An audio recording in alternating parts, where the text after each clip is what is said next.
Tele Brasil Notícias. Olá, está começando a sua edição semanal do Jornal Tele Brasil Notícias através da TV Clique Brasil, que completa 20 anos com música, informação, entretenimento para você e muito mais variedades. Na edição de hoje estaremos falando do cartão do SUS, que agora será vinculado ao CPF. Também estaremos nesta edição apresentando as mudanças na saúde. Pressão arterial medida 12/8 não é mais considerada uma pressão normal. Falaremos também sobre turismo, o Ceará e o litoral, e o tempero caseiro que é ali servido, que vale a pena você conferir. Tudo isso e muito mais estaremos apresentando nesta edição do Jornal Tele Brasil Notícias através da TV Clique Brasil. Então, vamos a ela. No ar.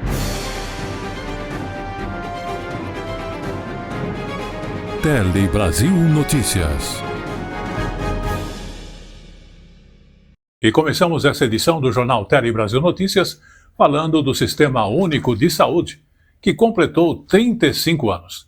E com isso tem garantido atendimento gratuito para toda a população. Vamos conferir nesta reportagem para você. O Sistema Único de Saúde garante atendimento gratuito para toda a população. Atualmente, 76% dos brasileiros dependem diretamente do sistema, o que representa cerca de 162 milhões de pessoas. Ao todo, são realizados 2,8 bilhões de atendimentos por ano, com um trabalho de 3,5 milhões de profissionais de saúde. Olha os números, né? Preste atenção nos números. O SUS oferece desde consultas até exames, procedimentos de alta complexidade, como cirurgias, medicamentos de alto custo. O sistema é responsável pelo maior programa público de vacinação da América Latina e pelo maior programa de transplantes do planeta. Detalhes você sabe aí na sua tela, agenciabrasil.ebc.com.br. E ainda falando de saúde, vamos falar do cartão do SUS, que agora será vinculado ao CPF. Inclusive, o Ministério da Saúde começou a emitir o cartão SUS, agora com base no número do CPF da pessoa. A medida, inclusive, acaba centralizando as informações sobre o cidadão e garante mais eficiência no atendimento para todo o sistema. A partir de agora, o Cartão Nacional de Saúde passa a exibir nome e CPF e não mais o número do Cartão Nacional de Saúde. A inovação vai facilitar a vida de quem usa o Sistema Único de Saúde, que passa a ter um acesso mais prático, seguro e simplificado. Além disso, a mudança na identificação vai permitir a eliminação de duplicidades, reduzir as chances de fraudes e garantir todo o histórico do paciente em um só acesso. A mudança será automática. Todo cidadão com CPF terá seu cadastro no SUS. Quando o CPF não puder ser apresentado, como no atendimento de pessoas desacordadas ou em situação de rua, será realizado um cadastro temporário com exigência de prova de vida anual. E um cadastro nacional de saúde será criado para grupos com ausência do CPF, como estrangeiros, indígenas, nômades, ribeirinhos e outros casos. O CPF ele deixa de ser um número, um cadastro tributário e começa a ter uma essência, uma revolução muito maior, que é o cadastro de cidadania, é o cadastro de identificação do cidadão. E o que isso significa? Significa o que nós estamos vendo com essa grande entrega aqui do Ministério da Saúde. É o acesso aos direitos básicos como saúde, acessos a benefícios sociais. O SUS tem hoje 286 milhões de registros. Cerca de 246 milhões já estão atrelados a um CPF, mas pouco mais de 40 milhões estão ainda em análise por não estarem conectados a um cadastro de pessoa física. Se o CPF não for encontrado, o cadastro será inativado, para evitar duplicidades. Esse processo de limpeza da base de cadastros de usuários do SUS deve ser concluído até o ano que vem. A ideia era a gente pensar numa estratégia conjunta de governo digital com uma lógica de ter um governo para cada pessoa. Parece uma coisa individualista, mas não. Essa é a ideia da gente entender o que as pessoas precisam. E cada pessoa precisa de uma coisa diferente, né? Então, a lógica, quanto mais a gente consegue integrar os dados, mais a gente conhece a população e mais a gente consegue prestar um serviço mais adequado para aquilo que ela precisa. O Ministério da Saúde vai readequar todos os sistemas de informação do SUS para a utilização do CPF, começando pelos mais utilizados, como a Rede Nacional de Dados em Saúde, o Sistema de Informações sobre Mortalidade e o Prontuário Eletrônico da Atenção Primária. Integrar esses dados com os dados que foram ditos aqui de outras esferas de governo, como deu vários exemplos aqui a ministra Esther, vai fazer com que o SUS seja melhor e vai fazer com que as outras políticas de governo sejam melhor. Vai fazer com que o SUS seja melhor e a segurança nutricional no país seja melhor, a assistência social no país seja melhor, transferência de renda no país seja melhor, né? Educação seja melhor, acesso à bancarização, qualificação profissional. A gente vai permitir um conjunto de integração de dados que as outras políticas vão poder ter. Nós estamos fazendo uma revolução tecnológica, dando um passo muito importante que garante efetividade e eficiência, mas não deixando ninguém para trás. Vamos abordar agora a questão de saúde, mas a pressão arterial, que a medida então 12/8 não é mais considerada uma pressão normal, mas sim uma pré-hipertensão. Inclusive, a mudança no entendimento da Sociedade Brasileira de Cardiologia e também de outras instituições de saúde. Vamos conferir mais esta nova informação. 2 infartos no início deste ano foram sinal de alerta para André, que se descobriu hipertenso e precisou mudar a rotina para um estilo de vida mais saudável. A gente começa a priorizar, né? Foi como se fosse um game over na minha vida. Eu comecei a rever as questões, dar mais atenção à minha saúde, acompanhamento médico em cima, exercícios que eu não fazia e melhorar muito a alimentação com o auxílio da minha esposa, né? E aí a gente começa a ter outra atenção para a família. Eu tenho uma filha de 25 anos e mais 2 meninos, um de 13 e um de 10. E a gente pensa, como é que vai ser o futuro, né? Quero estar junto com eles. E os médicos vão passar a sugerir mudanças de hábito para quem tem pressão a partir de 12/8. É que agora, a partir dessa marcação, o paciente já é considerado pré-hipertenso. Valores iguais ou superiores a 14/9 permanecem sendo considerados quadros de hipertensão em estágios 1, 2 e 3, a depender da aferição feita pelo profissional de saúde em consultório. A reclassificação visa identificar precocemente pessoas em risco e incentivar a prevenção, evitando a progressão do quadro de hipertensão dos pacientes. Um documento com as novas diretrizes orienta os atendimentos clínicos de cardiologistas em todo o país. É a primeira vez que a gente tem um capítulo que trata só da hipertensão na atenção primária, para os médicos do SUS. Então, assim, se a gente considerar que o nosso país tem um serviço de saúde que acredito que não tem nenhum igual no mundo, e nós temos 40 mil unidades básicas de saúde, nós empoderarmos os profissionais que atuam na atenção primária é uma coisa extremamente importante, né? Porque, assim, a primeira causa de mortalidade no Brasil são as doenças cardiovasculares. E a hipertensão arterial é um dos principais fatores de risco para isso. Muito bem, vamos falar agora do INSS, que não vai mais autorizar descontos associativos feitos diretamente nas contas dos aposentados e dos pensionistas. Em uma entrevista ao programa de rádio Bom Dia, Ministro, o ministro Volney Queiroz disse que mais de R$1 bilhão já foram, inclusive, devolvidos a cerca de 2 milhões de pessoas, que justamente são aquelas que aderiram ao acordo de ressarcimento. 99% dos quais já haviam assinado, então, esse acordo e receberam esse dinheiro de volta. Vamos conferir. O desconto associativo por entidades, por sindicatos e por confederações, federações, tudo acabou.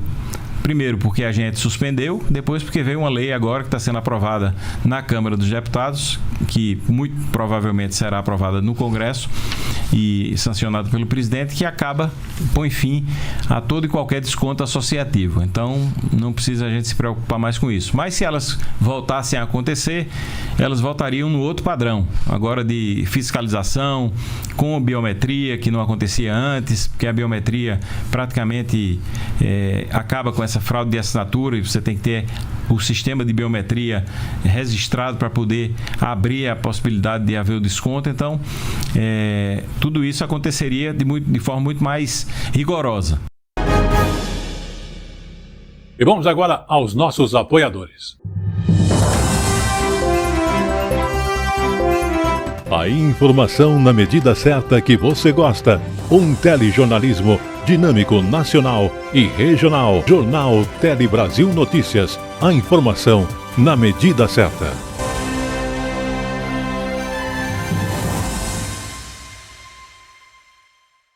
Muito bem, estamos de volta. Vamos falar agora dos hábitos do nosso dia a dia. O Brasil está entre os países da América Latina que mais consome bebidas alcoólicas. Isso representa uma média de 13 litros por pessoa. E não esqueça que quando vira vício, ele acaba impactando na vida de quem abusa dessas bebidas e também dos familiares. Vamos conferir nesta reportagem. Primeiro, o marido dela passou a beber além do razoável e em todos os lugares aonde iam. Teve situações financeiras, numa situação financeira difícil que não tínhamos antes. Teve acidente com o carro, por ele estar bêbado, ele falou de uma forma mais grosseira com policiais, levou uma coronhada. Depois, o filho. É uma pessoa que estudou, é uma pessoa que sempre trabalhou e depois de um tempo já não estava, porque é uma pessoa muito inteligente, conseguia emprego e não conseguia segurar. O uso abusivo do álcool não atinge apenas quem bebe. A única droga que ela é aceita em grupos de uma forma tal que as pessoas até estranham eventualmente quem não bebe, né? E aí essa entrada silenciosa e muitas vezes lícita, ela meio que libera essa destruição. Então, a pessoa ela começa a ter problemas como um todo ali de ordem emocional, de ordem financeira, de ordem familiar. Toda a minha vida foi muito programada. E aí, de repente, quando o álcool entrou, teve vários desvios. E esses desvios me afetou bastante e eu percebi que eu estava adoecida.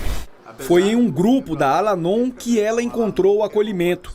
A entidade atua há 60 anos no Brasil, oferecendo apoio a familiares e amigos de pessoas com dependência alcoólica. Ela encontra uma literatura onde vai haver esse compartilhar de informações, onde ela vai ver a experiência de outras pessoas e o principal, ela vai encontrar uma sala de reunião, seja ela de forma física, ou seja, uma reunião online, uma reunião eletrônica. Ela vai poder encontrar essa sala e compartilhar a sua experiência com outros familiares e amigos de alcoólicos. No Brasil, 2 pessoas morrem a cada hora por causas relacionadas ao álcool. Em 2021, quase 3% da população registrou algum transtorno devido a esse consumo. Só no SUS foram 400 mil atendimentos de saúde mental, 12% a mais do que no ano anterior. O álcool, como qualquer droga, né, de uma forma geral, traz ali enfraquecimento do seu organismo, você sendo mais vulnerável a questões de doenças adquiridas, você tem ali também uma perda da sua vitalidade de uma forma geral, né? O seu cabelo fica mais fraco, os seus olhos não brilham tanto, a pele de uma pessoa que bebe, de uma pessoa que fuma, ela é uma pele diferente. Hoje eu me dou o direito de amá-las, independente da doença que elas tenham. Então, hoje eu amo as 2 pessoas sem cobrança. Eles são quem são muito mais do que a doença do alcoolismo. Vamos agora falar de crianças e adolescentes e o período escolar. Porque é uma realidade em todo o mundo, os países estão investindo em merenda escolar. Inclusive, não é uma opinião, mas é um relatório do Programa Mundial de Alimentos das Nações Unidas, que está mostrando que o financiamento global para a alimentação escolar, na realidade, mais do que dobrou entre 2020 e 2024. Com isso, 80 milhões de crianças que não tinham, então, acesso à merenda escolar passaram a receber refeições na escola. Vamos conferir. Hoje, 466 milhões de estudantes recebem merenda escolar em todo o mundo, um aumento de 20% em comparação com 2020. Até bem pouco tempo, a merenda era vista como uma forma de garantir alunas e alunos matriculados. Agora, há uma melhor compreensão de que ela também significa mais saúde na vida adulta, movimenta a economia, já que usa ingredientes da agricultura familiar e tem forte impacto no aprendizado.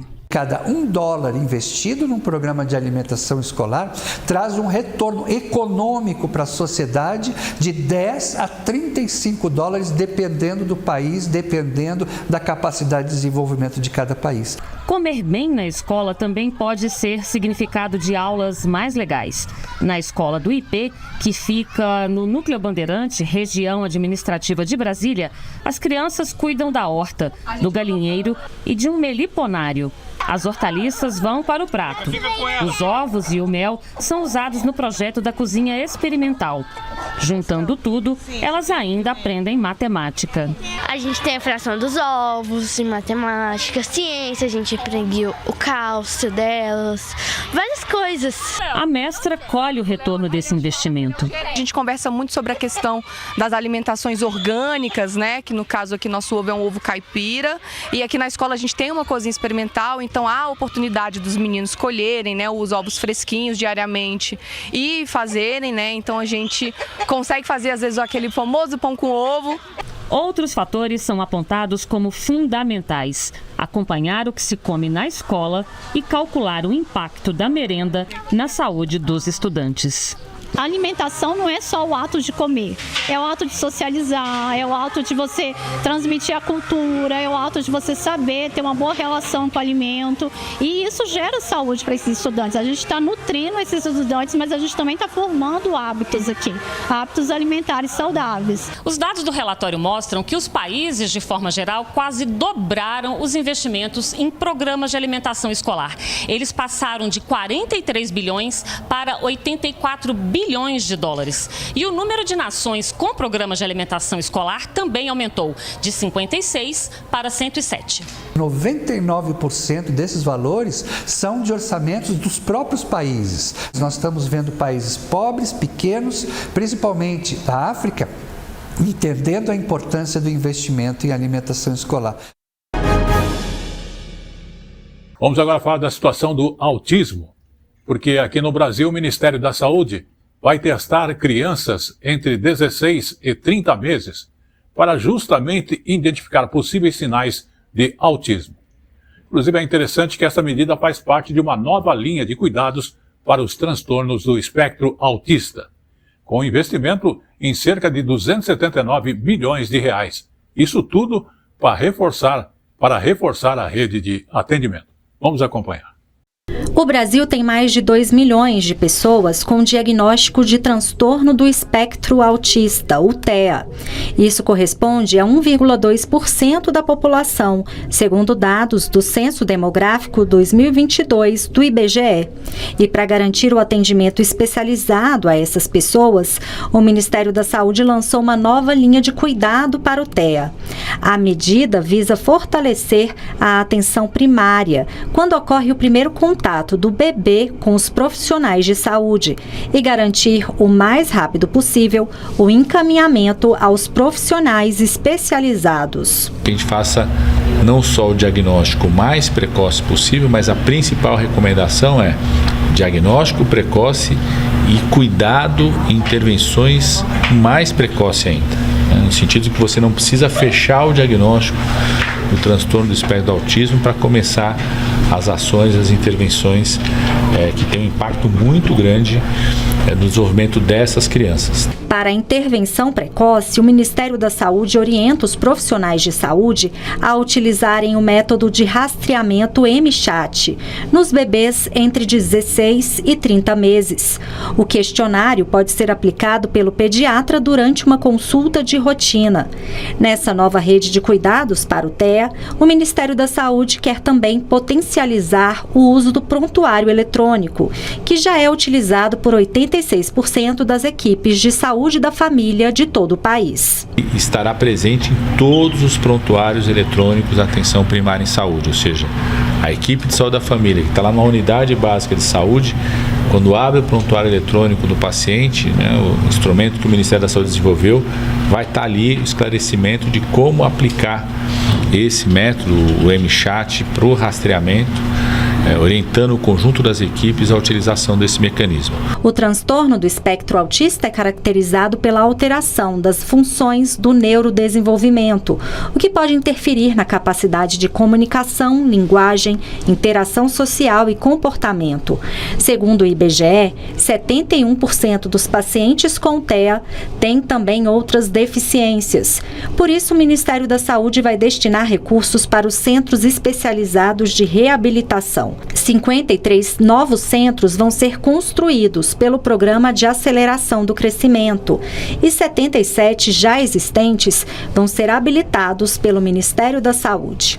Passa a ser reconhecido como um ser preparado, qualificado para cuidar do transtorno do espectro do autismo. Então passa a receber 20% a mais. É um recurso que chega livre, que pode ser utilizado para contratar mais profissionais, para contratar mais recursos, para fazer investimentos, ou seja, para qualificar esse atendimento à população. E chegou agora no Tele Brasil Notícias o nosso Momento Jurídico. O Momento Jurídico de hoje apresenta uma decisão importante da terceira turma, que admite interesse processual na retificação de profissão na certidão de casamento. Muitas pessoas têm procurado o cartório para justamente corrigir a sua profissão, que foi registrada naquele momento do casamento. Vamos observar este outro detalhe que é bastante importante, que às vezes temos dificuldade em dar seguimento em nossa vida devido a este pequeno detalhe. Terceira turma do Superior Tribunal de Justiça admite interesse processual em retificar profissão na certidão de casamento. A terceira turma do STJ entendeu que há interesse processual no pedido de mudança da profissão que consta na certidão de casamento, de modo que não cabe ao juízo negar o pedido inicial sob o fundamento de falta desse requisito. O autor do processo de retificação de registro civil alegou que sempre foi lavrador, mas na certidão de casamento dele constou a profissão de pedreiro. Além de apresentar documentos para comprovar o fato, ele afirmou que a alteração era necessária porque estava com dificuldade para obter um benefício previdenciário, por causa da divergência de dados. O juízo considerou que a informação sobre a profissão na certidão de casamento seria um dado transitório e não essencial. E, com base nisso, encerrou o processo sem analisar o mérito, apontando falta de interesse processual. O Tribunal de Justiça da Bahia, no entanto, reformou a sentença e determinou o prosseguimento da ação. No recurso interposto no STJ, o Ministério Público sustentou que a ausência de interesse processual estaria evidenciada pela falta de utilidade da tutela judicial pretendida pelo autor da ação. No STJ, a relatora ministra Nancy Andrighi afirmou que os registros públicos, como a certidão de casamento, em regra são imutáveis. Contudo, ela reconheceu que esses documentos possuem presunção relativa de veracidade, pois podem conter erros ou omissões, que devem ser identificados e corrigidos, conforme a Lei de Registros Públicos, que trata da correção de registro civil. No entendimento da relatora, o pedido de retificação pode ser ajuizado por quem estiver vinculado ao documento. Vamos agora falar com aquelas pessoas que gostam de fazer suas apostas nos jogos eletrônicos. Inclusive, eles podem ter uma versão legalizada lá no Rio de Janeiro. O decreto do governo do estado regulamentou uma máquina de apostas que poderá ser instalada nos estabelecimentos comerciais. Essa é uma questão, um assunto bastante polêmico, né? E divide opiniões entre juristas e especialistas de saúde mental. Vamos observar o porquê. Uma nova modalidade de equipamento de apostas pode estar chegando no estado do Rio. São as chamadas VLTs, do inglês Video Lottery Terminals. Ao contrário da geração anterior, que não dispunha de aferição e podia ser programada de acordo com quem a explorava, as VLTs serão fiscalizadas pelo governo do estado através da Loterge. Pelo menos é o que diz o decreto oficial. Para este advogado, que já foi diretor da Loterge e hoje faz parte da OAB estadual, isto representa um avanço e traz segurança para o apostador. Eles são absolutamente auditáveis, são todos eles certificados, eles têm que ser certificados, eles têm que estar ligados num plano de premiação com controle do ente, no caso a Loterge, aqui no Rio de Janeiro, que faz a permissão, né, no caso o credenciamento, para esse uso. Já para este psiquiatra, que atende pacientes em um hospital público da Universidade Estadual, essas novas máquinas de aposta podem gerar uma verdadeira epidemia de dependentes de jogos, nos moldes do que aconteceu quando as casas de bingo eram legalizadas e podiam funcionar. Esses jogos são feitos para as pessoas ficarem dependentes mesmo. Eu acho extremamente problemático e vejo com certa preocupação um aumento do número de casos no consultório, nos serviços públicos que estão chegando. Na ponta do processo estão pessoas que gostam de apostar. Muitas acabam se viciando, o que provoca problemas pessoais, na família e no trabalho. Histórias que são contadas pelos integrantes do grupo Jogadores Anônimos, que se reúnem para compartilhar suas experiências e se manterem livres do jogo. Eu não queria mais jogar, mas eu não tinha forças. Todo o dinheiro que eu pegava, eu tentava jogar um pouquinho para recuperar o que eu perdi. E esse pouquinho se tornava mais um pouco, e mais um pouco, e daqui a pouco ia todo o salário, e daqui a pouco eu me metia em mais dívidas, aprofundando ainda mais a situação.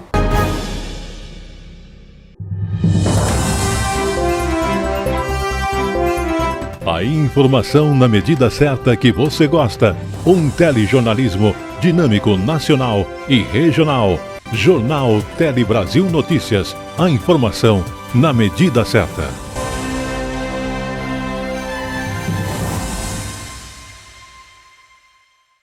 Vamos falar agora a questão dos desafios cibernéticos. Que a semana que passou em Brasília, houve um desafio cibernético que acabou, com isso, testando a capacidade das empresas públicas e privadas justamente na hora de reconhecer e agir na hora do momento de um ataque virtual. É o Guardião Cibernético, que na sua 7ª edição, inclusive, trouxe exercícios de defesa a serviços essenciais do país. Vamos conhecer mais de perto mais esta outra informação. Nestes computadores, ataques hackers foram identificados e estratégias de defesa foram traçadas. Essas equipes tiveram que quebrar a cabeça para evitar que invasores virtuais tivessem sucesso. Tudo foi apenas um exercício, mas poderia ser real. O Guardião Cibernético reuniu mais de 750 pessoas de 169 empresas públicas e privadas para testar alertas, respostas e soluções em caso de invasões virtuais. Pode-se dizer que é o maior exercício nesta temática de todo o mundo, desenvolvido por apenas um país, né? Tem outro exercício maior do que esse, mas no âmbito de vários países da OTAN. Então, e vem crescendo o exercício e o interesse por ele também.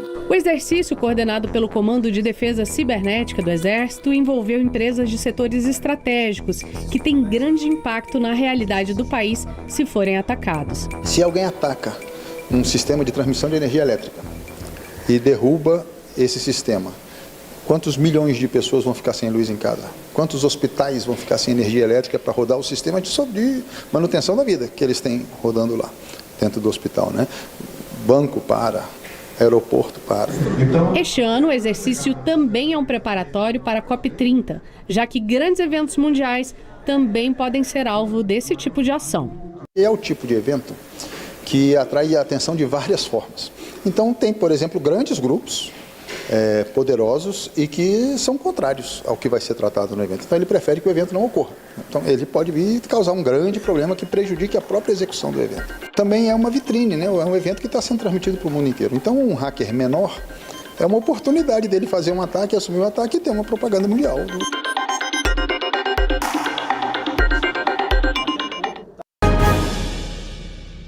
Muito bem, vamos falar de poluição e a questão ecológica em São Paulo. O rio Tietê, que fica em São Paulo, está menos poluído. Aquela mancha de sujeira diminuiu esse ano em comparação com o ano passado. Isso segundo um estudo feito inclusive pela Fundação SOS Mata Atlântica. Mesmo assim, a qualidade da água do rio ainda é considerada preocupante. Vamos observar mais de perto essa informação. Para chamar atenção para a importância de preservar o Tietê, a SOS Mata Atlântica realizou hoje de manhã uma remada pelo rio com voluntários e parceiros. De acordo com o programa Observando os Rios, neste ano a poluição do Tietê diminuiu cerca de 16%, atingindo 174 quilômetros dos cerca de 1.100 quilômetros de extensão do rio. Apesar dessa melhora, o estudo registrou a menor extensão de água boa desde o início das medições. Dos 55 pontos analisados da bacia do rio Tietê, apenas um teve boa qualidade. 62% dos pontos foram considerados de qualidade regular, 27% ruim e 9% péssima. Não houve pontos classificados como ótimos. A primeira coisa é focar na coleta e tratamento de esgoto. E para isso tem que pensar também em moradia popular. Né? A gente tem que pensar muito, porque tem pessoas que não têm onde morar. Também temos a nossa responsabilidade, mas as empresas e os governos precisam também agir de uma forma mais efetiva para solucionar esse problema. Vamos agora falar também de turismo, né? Todo mundo gosta de passear. 2025 já é o ano com o maior número de visitantes aqui no Brasil. E lembre-se que estamos em setembro. E 2025 já é histórico para o Brasil na área justamente do turismo. Porque desde janeiro entraram no país mais de 6,8 milhões de visitantes estrangeiros, um recorde para o setor com bom desempenho. A expectativa agora é de alcançar a marca em torno de 10 milhões de turistas internacionais até o mês de dezembro. Vamos conferir. Nem nos anos em que o país sediou os dois maiores eventos esportivos do planeta, a Copa do Mundo de Futebol Masculino de 2014 e as Olimpíadas do Rio de Janeiro de 2016, o Brasil havia registrado a entrada de tantos turistas estrangeiros. Segundo o Ministério do Turismo, de 1º de janeiro a 14 de setembro deste ano, 6.807.707 estrangeiros visitaram o país. Número muito perto de atingir a meta do Plano Nacional de Turismo para o ano de 2025, que é de 6.900.000 turistas. Ainda segundo o Ministério, a expectativa é que ainda neste ano o país alcance a meta antecipada de 10 milhões de visitantes estrangeiros esperadas apenas para o ano de 2027. O Brasil já vinha batendo recordes de turistas estrangeiros desde 2023. Naquele ano, foram 5.900.000 visitantes. Em 2024, o número chegou a 6.657.000 turistas internacionais. Para celebrar os números, o ministro Celso Sabino recebeu no aeroporto de Belém, no Pará, os passageiros de um voo vindo de Lisboa, Portugal, da empresa aérea TAP. Fizemos essa cerimônia para celebrar a entrada do senhor Paulo, que é o turista internacional recorde português. Seja muito bem-vindo ao Brasil, seja muito bem-vindo a Belém do Pará. Para mim é uma honra eu ter sido escolhido aleatoriamente e como vocês veem, eu sou o perfeito turista, não sou homem de negócios, venho cá exatamente para conhecer o Brasil, em particular o Pará e toda esta zona norte. Celso Sabino comemorou os números e ressaltou o trabalho do governo federal para incentivar o potencial turístico do Brasil. De acordo com o ministro, o aumento do número de visitantes estrangeiros se deve principalmente à ampliação da conectividade aérea internacional e doméstica, que facilita a chegada a diversos destinos, a presença de representações do Brasil em feiras internacionais, a promoção de destinos brasileiros nas redes sociais e investimentos em infraestrutura turística. Para mostrar para o mundo todo esse novo Brasil que o governo do presidente Lula vem fazendo, esse novo Brasil que gera oportunidades e gera interesse não só dos brasileiros, mas também dos turistas internacionais. Muito bem, vamos falar então de cinema. O Festival de Brasília do Cinema Brasileiro é o mais antigo do país. Ele premiou, inclusive, os filmes de curta e longa-metragem apresentados nesta mostra competitiva. Vamos conferir. Exatamente. A cerimônia de encerramento do Festival Brasília do Cinema Brasileiro está acontecendo neste momento aqui no Cine Brasília, a mais tradicional sala de cinema do Distrito Federal. Essa edição marca os 60 anos do festival e a grande homenageada da noite é a atriz Fernanda Montenegro. Ela que aos 95 anos é praticamente um patrimônio da sétima arte aqui no Brasil. Ela vai receber o troféu Candango pelo conjunto da obra, que inclui os premiados Central do Brasil e ainda Estou Aqui. Em 9 dias de evento foram mais de 80 filmes, entre curtas e longas metragens, divididos em diversas categorias. Entre os vencedores que foram anunciados agora há pouco, estão produções locais em categorias que incentivam o cinema aqui do Distrito Federal, como Maré Viva, Maré Morta e também Dois Turnos. E Lara, um pouco antes da cerimônia de encerramento começar, eu conversei com Eduardo Valente, que é curador artístico do festival. Ele falou sobre esse momento de valorização do cinema brasileiro, com Oscar para Ainda Estou Aqui e também chances de prêmios para O Agente Secreto, que inclusive esteve na abertura aqui do Festival de Brasília. Vamos ver o que ele disse. Foram 2 anos muito poderosos nesse sentido do retorno, né? Retorno inclusive de público desses filmes, mas também de outros, como Alto da Compadecida 2 e uma série de bons sucessos que a gente está agora com O Último Azul em cartaz, que é um filme que ganhou um prêmio super importante no Festival de Berlim e está em cartaz tendo uma boa resposta de público. Então, o mais importante, eu acho, é a gente poder ter filmes como Ainda Estou Aqui, como Agente Secreto, que atingem lugares que são para poucos filmes mesmo, não vai ser todo filme que vai passar por isso, mas poder ter ao redor desses grandes filmes uma safra de outros filmes que deem continuidade, né? Cada vitória de um filme desses é uma vitória que todo o cinema brasileiro se aproveita, e que bom que a gente está nesse momento. Vamos agora voltar então a falar de turismo. Aliás, uma coisa interessante, o Brasil ultrapassou a Argentina e agora é o 5º país mais visitado por turistas internacionais nas Américas. Isso segundo a própria Embratur. Até agosto, o país já recebeu mais de 6,5 milhões de estrangeiros.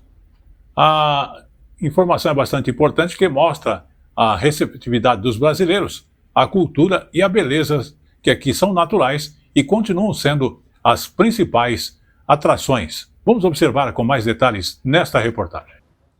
2 anos atrás, o mexicano Jairo veio para o Brasil a passeio. Acabou se encantando pelo país e hoje recebe visitantes de todo o mundo no seu hostel. O estabelecimento fica ao lado da Avenida Paulista, um dos cartões postais de São Paulo. Os brasileiros são muito receptivos, né? Eles te abraçam, eles tentam conversar com você, eles te ajudam, né? Essa é a diferença, que sentem o calor do Brasil, né? O arquiteto holandês Fred Felix conta que a principal razão para estar aqui foi conhecer as paisagens naturais. 9 anos atrás vim ao Rio e à Amazônia, que era o sonho da minha vida, e foi lindo. Voltei ao Brasil ano passado a negócios, fui para Ilhabela, São Paulo e outras cidades. Agora voltei a Ilhabela para ver pássaros e a natureza. Fui a Paraty e agora vim a São Paulo. A dinamarquesa Line Dalstad é antropóloga, trabalha em Recife, mas veio visitar uma amiga em São Paulo e diz se sentir conectada com a atmosfera da cidade. Quando estou em São Paulo, eu sou uma turista, porque eu venho para ver uma amiga, ver pessoas da universidade e para ver o MASP, por exemplo, me encontrar com pessoas e pela atmosfera. Eu gosto da atmosfera de São Paulo. O Museu de Arte de São Paulo é um dos principais atrativos da capital paulista, conhecida pelos espaços culturais e pela diversidade de bares e restaurantes. Entre janeiro e agosto deste ano, a cidade recebeu 1.800.000 turistas estrangeiros. Ao todo, o Brasil já recebeu neste ano quase 7 milhões de turistas. Os argentinos, os chilenos e os norte-americanos são os que mais visitam o país. O que a gente quer é esse bom momento virar uma política pública permanente para ser uma tendência. Esse ano nós vamos passar dos 7 milhões, número nunca atingido antes, e vamos chegar muito perto dos 9 milhões. O que a gente quer é que isso se repita a cada ano para que o Brasil seja o país do turismo.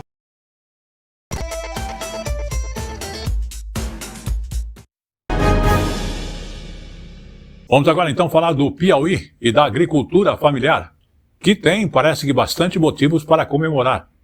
Uma cooperativa mista da região recebeu a certificação do Ministério da Agricultura, justamente para a produção da cajuína. A famosa cajuína recebeu então o reconhecimento que fortalece os produtores locais e acaba com isso garantindo a qualidade de uma das bebidas mais tradicionais daquele estado. Vamos conferir nesta reportagem da TV Picos.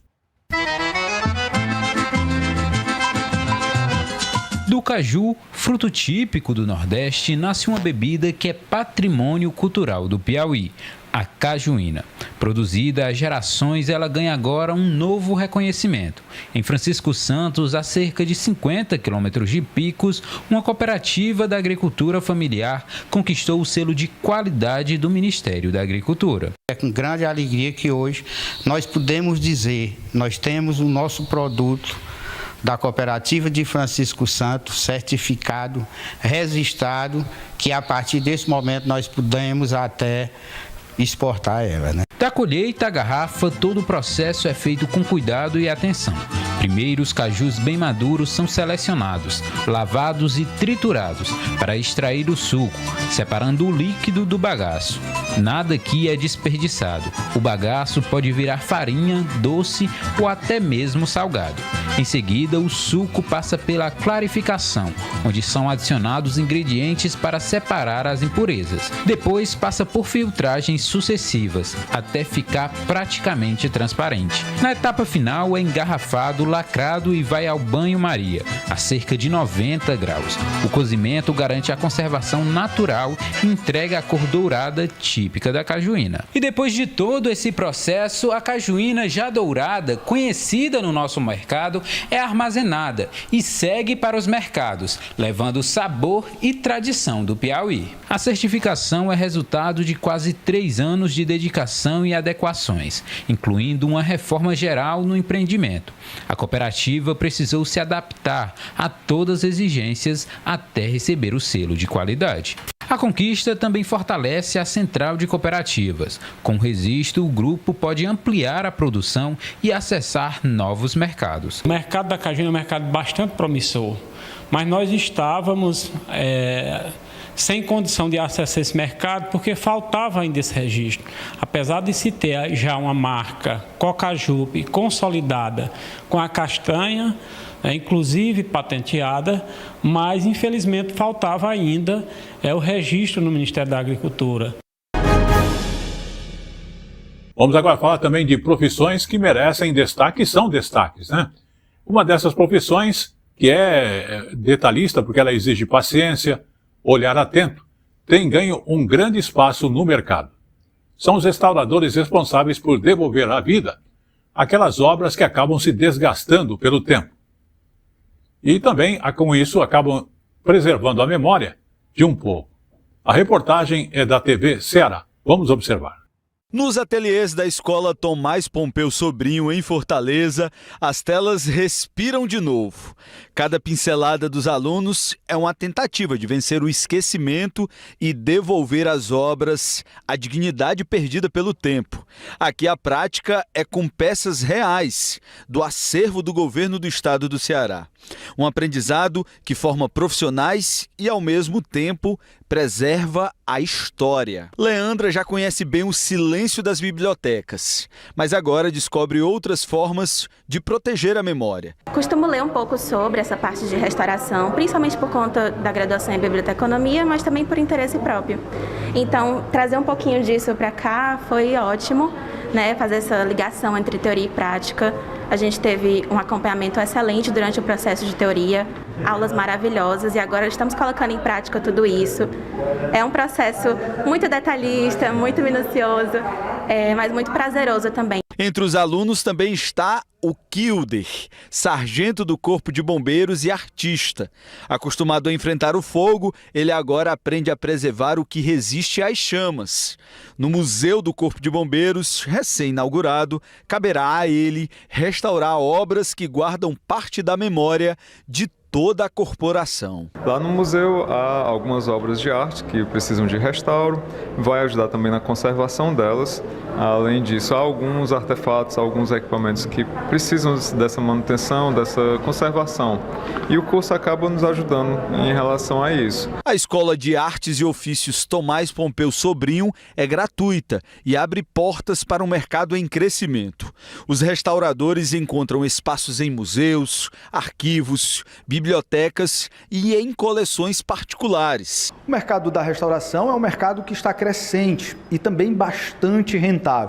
Mas ser um restaurador não é tão simples quanto parece, viu? Requer uma formação técnica com teoria e prática. Além disso, uma veia artística é indispensável, além de muita minúcia e sensibilidade para concluir os trabalhos. Muito bem, vamos falar agora de turismo, porque setembro é um dos melhores meses para se conhecer o Jalapão, que é o coração do Cerrado. É um período que marca o fim, então, das altas temperaturas e apresenta menos turista.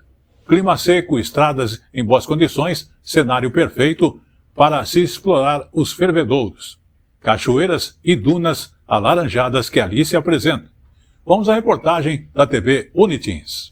Uma imensidão de terras. O Jalapão, no leste do Tocantins, é uma das regiões mais inóspitas do país e, ao mesmo tempo, uma das mais deslumbrantes. Dunas alaranjadas se erguem no meio do cerrado, cachoeiras e rios de águas cristalinas, piscinas naturais borbulhantes, cuja pressão impede qualquer mergulho. Chapadas, serras e corredeiras completam um cenário que parece não ter fim. Com 34 mil quilômetros quadrados, o Jalapão é maior que o estado de Alagoas e formado inteiramente pelo bioma cerrado. Aqui, a densidade populacional é de menos de 1 habitante por quilômetro quadrado. É possível passar dias inteiros sem encontrar uma única pessoa.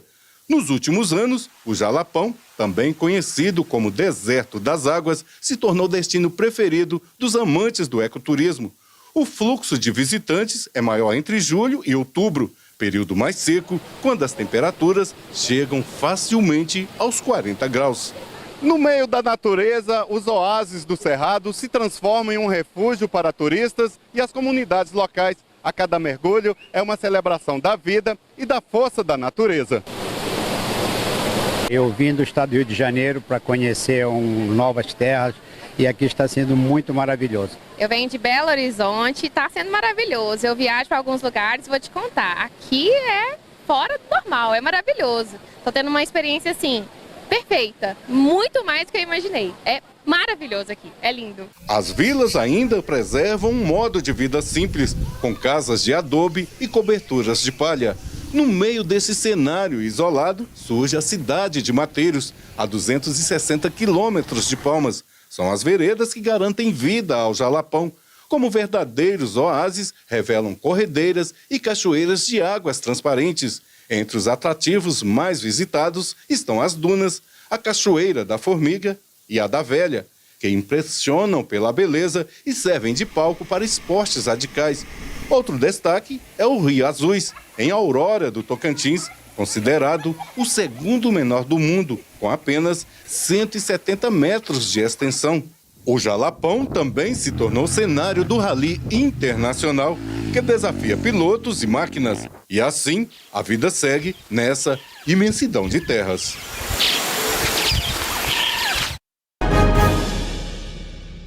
Muito bem, vamos também falar de teatro nesta edição. Teatro de Garagem Mamou Sebá é um dos espetáculos à parte de Caruaru. Durante o mês de junho, recebe crianças e turistas em sessões de arte, cultura, enfim, tudo que é realmente bacana e legal para todo mundo que acaba comparecendo lá. Então, com mais de 40 anos de experiência, ele também tem um patrimônio vivo que representa este teatro. E ele vai sorrindo para a galera e todo mundo fica muito feliz de acompanhar ele. Mas vamos observar mais detalhes nesta reportagem que acaba nos trazendo isso à mostra. Há mais de 4 décadas, ele transforma pedaços de madeira em personagens vivos, cheios de graça, crítica social e poesia popular. Nascido em Sertânia, no sertão de Pernambuco, Sebastião Alves Cordeiro Filho, o mestre Sebá, encontrou no teatro de Mamulengo não apenas um ofício, mas uma missão de vida. Eu sonhei. Um dia que eu tiver uma casa própria, eu irei fazer um teatro de bonecos de Mamulengos. E aqui está, Teatro Garagem Mamou Sebá. Mestre Sebá se tornou um símbolo da cultura nordestina e um dos primeiros a receber o título de Patrimônio Vivo da capital do forró. Com mais de 40 anos de palco, o mestre não para. Ensina, forma novos artistas e mantém acesa a chama do folguedo popular que atravessa séculos. Um desses aprendizes foi Lauro. De espectador, ele se tornou um grande artista. Hoje faz parte de algumas apresentações dentro e fora do Teatro Garagem Mamou Sebá. Você, depois de você conseguir presenciar aquilo na sua infância e hoje você conseguir estar aqui nesse meio artístico, se apresentando para outras crianças, né? E hoje eu estou incluindo também o meu filho aqui no meio, né? A Seba está passando para ele ir lá aprender a manipular bonecos e ele sempre, toda a apresentação está constante com a gente aqui. Entre bonecos, histórias e gargalhadas, o mestre Sebá construiu um verdadeiro patrimônio.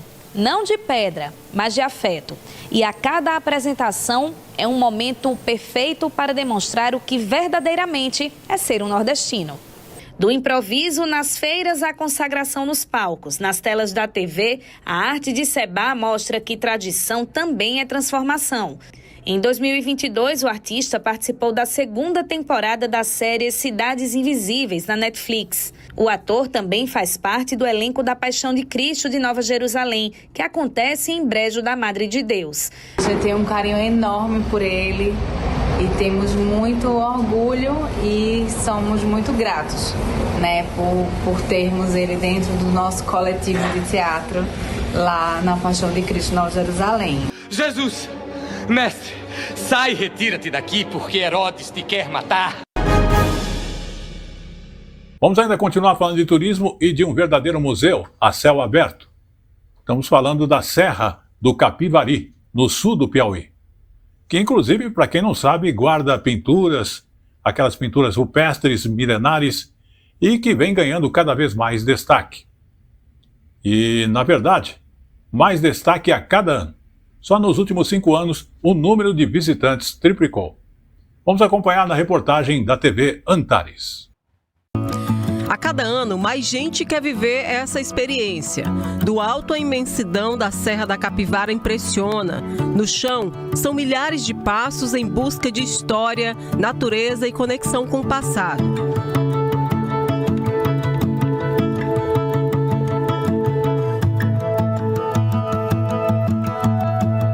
Se a gente comparar o período de janeiro a julho de 2024 com esse ano de 2025, o aquecimento foi de 18% no fluxo de visitantes em Coronel José Dias, o que gerou aí um aquecimento super importante para a economia da cidade. Afinal, não é todo dia que se caminha por um cenário pré-histórico. Aqui, a arte mais antiga das Américas está ao ar livre, acessível e em constante descoberta.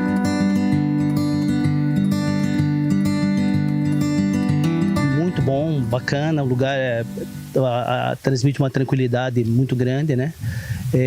A gente está gostando muito do local e pretende voltar realmente, e eu indico para que as pessoas venham conhecer, porque é muito bacana aqui. Eu achei que ia vir aqui e ver só um pouquinho de pintura rupestre, que eu lembro quando eu estava na escola, nos livros de história, mas a imensidão do lugar, assim, nossa, tá superando a minha expectativa. E quem torna essa viagem ainda mais especial são os guias. Gente que conhece cada trilha, cada história, cada segredo da Caatinga. A Desane Leite é guia há quase 30 anos. Enfrentou preconceito no início, mas venceu com firmeza. Chegar na casa da minha mãe, falar que todo dia eu estava em carro diferente, que era um trabalho como se fosse prostituta, porque o trabalho de guia não era fácil, né? Então eu fiquei, porque eu sabia o que eu estava fazendo, e a NET, ela me proporcionou isso aqui, é saber trabalhar, saber defender o seu ponto de cada dia. Então eu sabia, e por isso que eu estou até hoje aqui.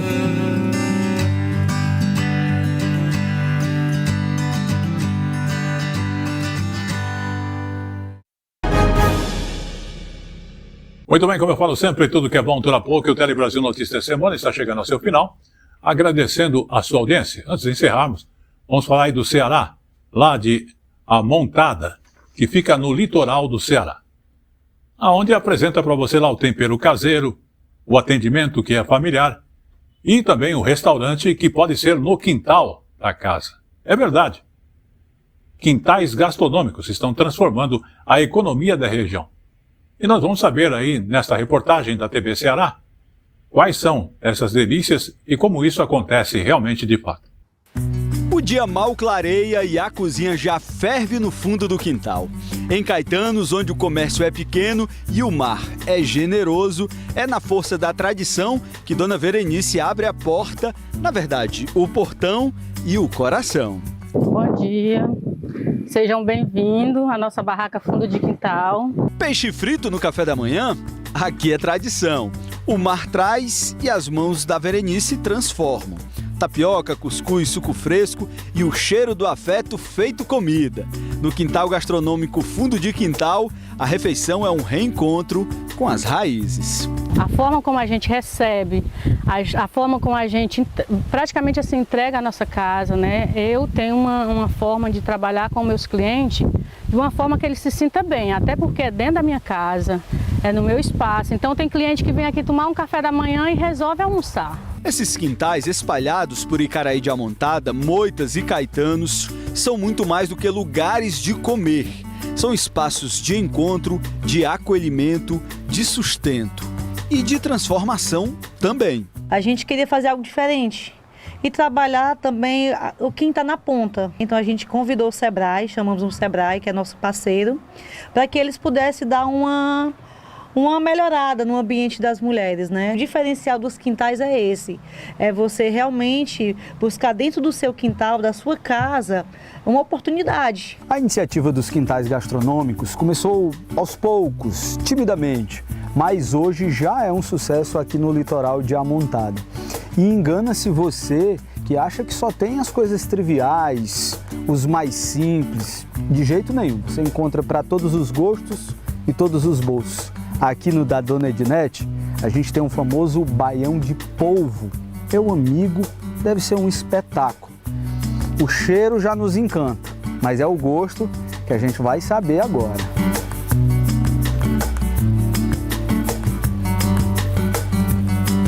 Rapaz, que espetáculo. Vamos lá. Momento da verdade, hein? Vou contar uma coisa pra vocês. Diferenciado, viu? Se tem melhor, eu desconheço. Agora, vocês vão ter que vir aqui provar pessoalmente. Por trás dos temperos, teve quem ajudou a acender o fogo do empreendedorismo. O Sebrae, em parceria com a Prefeitura do município, ofereceu capacitação, orientação e apoio para essas cozinheiras de alma e talento, o que fez toda a diferença. E como resultado muito recente, nós tivemos os destinos turísticos, vamos chamar assim, de Amontada, com o maior número de selos de qualidade do Sebrae. Em Amontada, comer bem é mais que prazer. É cultura, é economia, é permanência. Entre uma praia e outra, um café de quintal, um baião de polvo, um sorriso servido à mesa. A gastronomia virou ponto alto de quem visita e de quem vive nesse pedacinho artesanal do litoral cearense.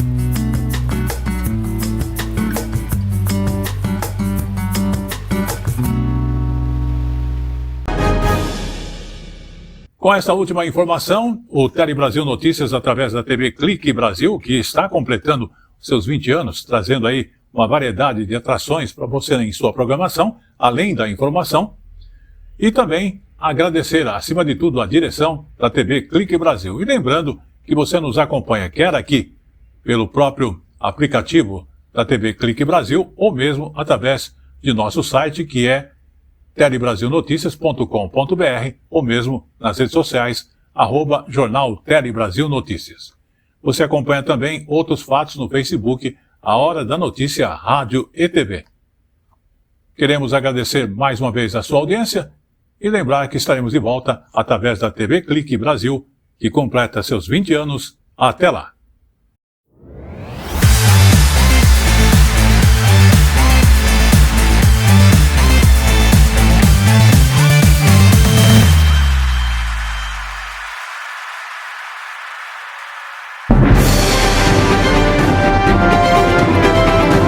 Tele Brasil Notícias.